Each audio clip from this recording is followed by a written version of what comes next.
powwow is part of my family. Grew up with many family members who participate. I attended since a young child, and I continue to learn and sing the songs.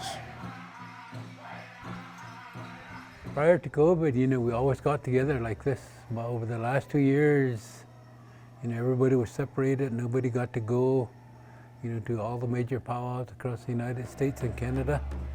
So it's a gathering of all nations. The drum is healing, the dancing is healing, for all nations of the U.S. and Canada. Having this powwow is really good, especially coming out of a pandemic. Many people miss dancing, many people miss singing. And so we're starting to see powwows come back, and so being able to have the powwow here in Jackson allows people to reconnect. And we have a really good turnout.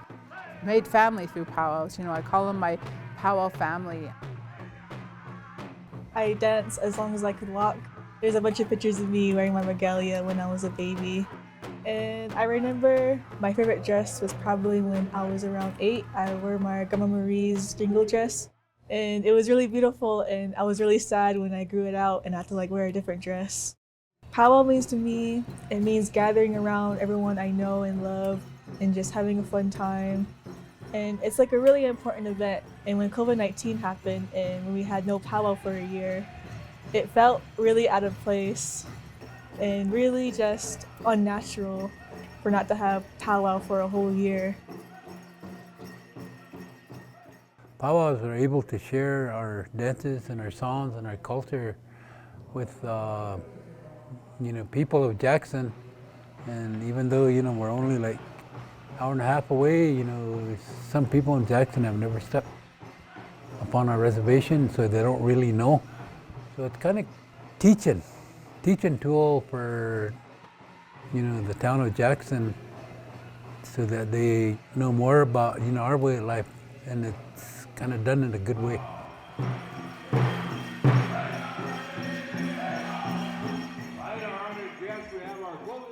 The powwow, it was a way to kind of showcase, Native American dancing. They kind of resemble having a grand entry at a rodeo. What it means to tribes now, it's kind of a social place, but they do also have competitive dancing, but it's a place for tribes to gather. You don't have to be specifically one tribe. And so, they have to train, especially for the more high endurance, like the fancy shawl, the men's fancy dance, and then the women's jingle, the men's grass, and then the men's traditional. Traditionally, women weren't allowed to dance, and so they danced on the side. You'll see some of the women's traditional stationary dance, and this was a way how they used to welcome back the warriors. Today, it's evolved. We see the Shoshone, they do the walk around women's traditional.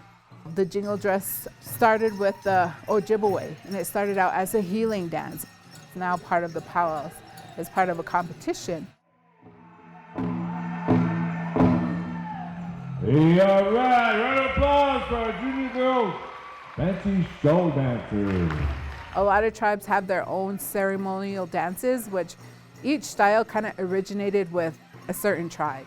But we've seen over time it's evolved into a sport. It's a sport. Each style has, a certain amount of endurance that a dancer must be able to have. So a lot of dancers, they train, they run, they lift weights, they bike, they practice. Many of these people travel from, down by Arizona, New Mexico, all the way up into Canada. And for a lot of people, there still is that healing component, even though it's more social. A lot of people just seeing dancers, seeing how they carry themselves. I was raised that, to dance for the people. You never know who's watching. Someone might be going through a hard time, but seeing a dancer or maybe connecting with, someone dancing on the floor helps them in times of hardship and heals them in times of sickness. For me, powwows is what kept me drug and alcohol free. Growing up, coming from the reservation where there's a lot of issues of, addiction, alcohol, drinking, and depression, poverty. But a lot of times, powwow gives us enough power to get through hard times. A lot of these people I probably haven't seen in 3 or 4 years. Probably the last time I seen a lot of the kids, they were tiny, and now they're tall or they're adults and they have kids. So being able to see them here at the powwow is really uplifting, and it helps, and it reminds me that, maybe, sometime this summer I might put my outfit back on because I haven't, danced this year.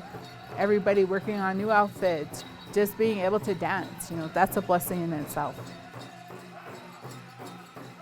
For our people, we just need to keep moving forth. We can't dwell about the past. We have to keep moving forward. We got to teach our children, grandchildren, about our way of life, our traditional way of life and our language. We can now write our language, and it's being used in all our schools and reservation. It's being used in Montana among the Grove One people and around Hayes. I've been teaching it since 1979. And I retired as teaching, and I just started working in these programs. That's why I'm here. In the late 60s, that's when I started formulating a drum group. We started singing, our old style of singing, we revolutionized it. But the way that they sing is, the style that they're singing now, that's the way that we invented. We started singing this style here. So I taught that style to my boys, traveled all over Canada, different places, until they got married and had children and couldn't travel no more. And now it's their children. So that is how we're able to maintain our identity. Our culture and our language is meaningless without a language to interpret it. We do a holistic approach to how we pass on our identity to our young people.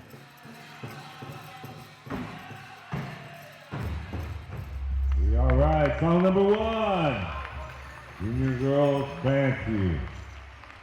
I think it's an experience that anyone, whether if you're native or not, should experience. A lot of people that I'm not familiar with, whether it be tourists or other native people around the states coming here, it makes me really happy seeing a bunch of different faces here. The powwow to me means celebration of our future and our young people, to make sure that our kids are grounded in our cultural values and belief systems. And so I focused my undergraduate and graduate degrees at Montana State University to help restore buffalo back to our communities. So I work closely with both the Eastern Shoshone and Northern Arapaho tribes. As we dance, as we sing, we carry our prayers and the hope for our future, that our heartbeat will continue to still be here. That heartbeat is reflected in that drum.